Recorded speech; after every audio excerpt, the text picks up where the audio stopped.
on constate que l'enfant oriente mal son geste, sa main ou l'outil dont il doit se servir. Donc ça, ce sont les éléments qui permettent de repérer ou de suspecter que peut-être il s'agirait d'un trouble visuospatial.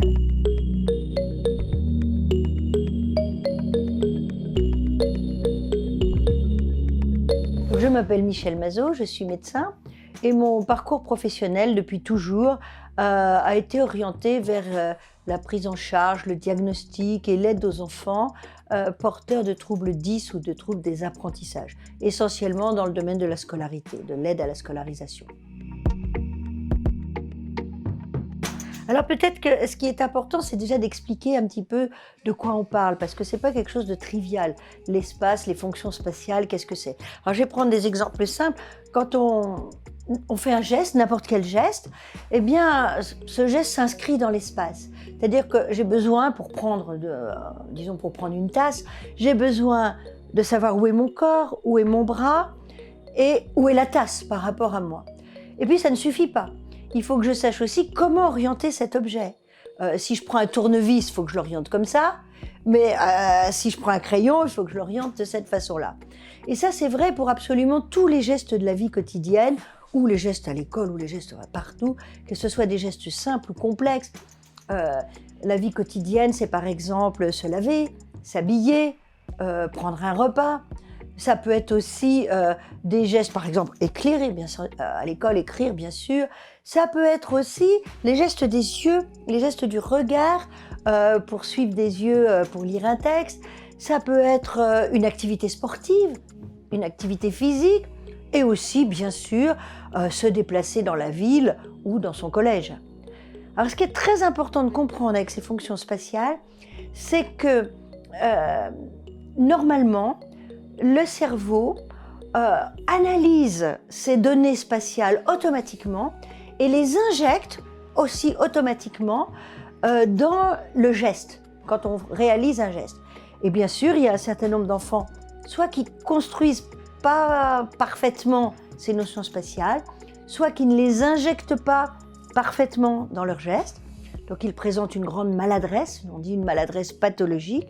Alors, toutes les maladresses pathologiques ne sont pas liées aux troubles visuospatiaux, mais un certain nombre, oui, peuvent être liées à ces difficultés spatiales. Alors, c'est pas très difficile en fait. Il s'agit donc d'enfants très maladroits et on repère que cette maladresse est liée à deux questions en fait qu'on doit toujours se poser quand on fait un geste. Ou, par exemple, on se rend compte que l'enfant il ne sait pas où poser la retenue dans une opération. Il ne sait pas où amener son regard quand il va à la ligne dans un texte. Ou bien il ne sait pas où va arriver la balle qu'on lui lance. Et puis il y a une deuxième question qu'on se pose souvent, qui est de voir, on constate plutôt qu'une question, c'est on constate que l'enfant oriente mal son geste, sa main ou l'outil dont il doit se servir. Donc ça, ce sont les éléments qui permettent de repérer ou de suspecter que peut-être il s'agirait d'un trouble visuospatial. Quand l'enfant est tout petit, en maternelle, ce sont les psychomotriciens qui sont vraiment les professionnels dédiés à ce type de trouble, qui vont faire les bilans et la rééducation. À partir du moment où il y a un impact scolaire, où il y a des répercussions dans les apprentissages, je pense qu'il est préférable de s'adresser à des ergothérapeutes qui pourront aussi faire les bilans, prendre en charge la rééducation, mais aussi faire les préconisations et les apprentissages pour des adaptations qui aideront l'enfant à avoir une scolarité satisfaisante.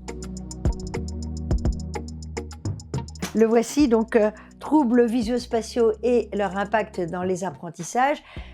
C'est un livre que j'ai conçu justement pour expliquer en quoi ces troubles visuospatiaux, qui sont quand même très mal connus, ont une répercussion, des conséquences vraiment importantes et souvent négligées dans les apprentissages scolaires.